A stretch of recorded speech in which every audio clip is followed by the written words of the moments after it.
Ние бевме две сестри спомнав и јас. 2-3 дена тогаш земјата уште се тресеше. Практично не престана од тој страшен земјотрес кој проузрукува да се појави таа солидарност ни светот, да се расчуе и од цел свет да дојде, да почне да доаѓа помош. Прво здравствена, во храна, во шатори, во облека, во се, поготово за дечиња, мали дечиња, па и за возрастни и за постари луѓе. Се дојде до заклучок дека малите деца, пошто јас тогаш имав околу 13 на години, со мојата сестра близнакиња, а другата ми беше постара, повозрастна, 4 години, значи она имаше 17 на години, така. И дојде закон тогаш во тоа време да сите мали деца до возраст до полнолетство, ние велиме полнолетство над 18-19 години, да мора да се одселат од Скопје поради тога почна да се јавуваат и зарази, болести секакви. И за да бидат децата заштитени, пошто тие ни се најмили на земјава и ден денес, не почна да се прават спискови за да не одселат во тогашна Југославија и во други земји околни низ Европа. Нас ни падна, значи на моите две сестри и мене, да одиме во Словенија, во градот Камник. Ние не знаевме практично каде ќе не носат.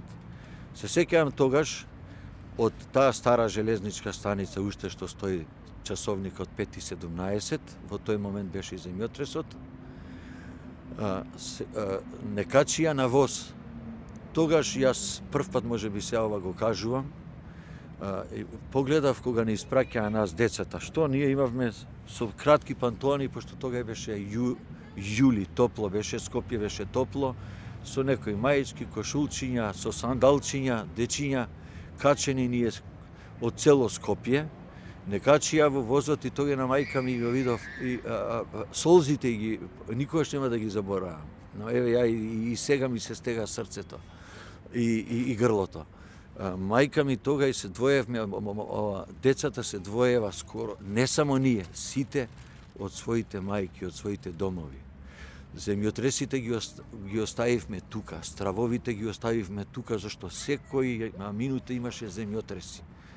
Сега, што е солидарноста? Значи, солидарноста по патот, скоро на секое место, поголемо, почнувајќи веќе од Врање, Ниш, Белград, Загреб, Љубљана до Камник, кај што не сместија, тога и дознав. Луѓето не пречекуева, ни даваа храна, ни даваа облека, ни даваа чаеви. Јас се сеќавам едни крофни ни дадоа што уште ден денеска мислам дека поубави крофни во животот не сум јадал, како мекици крофни. А ни даваа се што беше можно, значи се ни даваа од срце. И не примаа со раширени раци, сите велија дајте ни ги децама, ние дури некои велија да не посинат. Значи од Врање до горе до Словенија.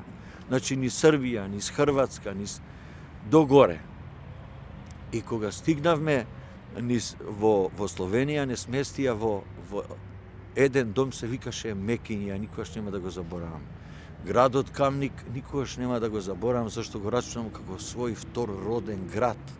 Словенија и словенците и другите донатори имаше од Аустрија, од Германија, сите донираа тука кај што бевме сместени. Ние ги имавме најубавите услови за живот.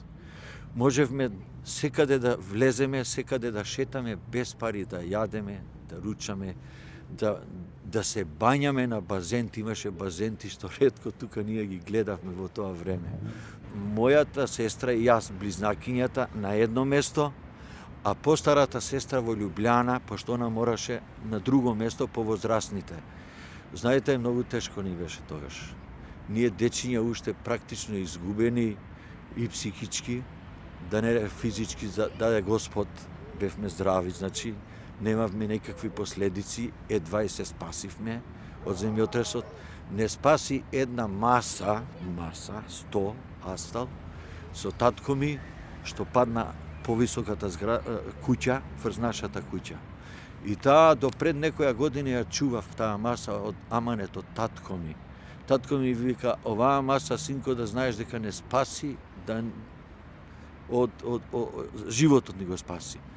Од тој момент, од кога стана земјотресот, во мене нешто се пробуди.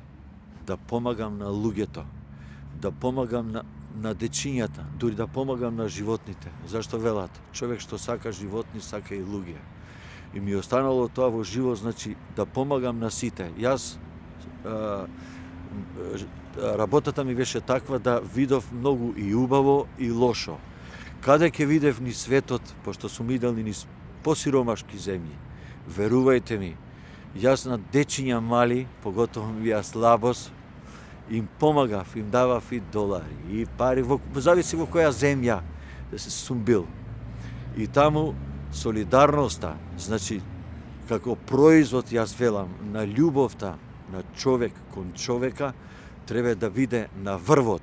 Таа треба да остане и ден денес, значи, да може да се помага на сите, поготово на дечињата, на сиромашните, на немоќните, на старите луѓе.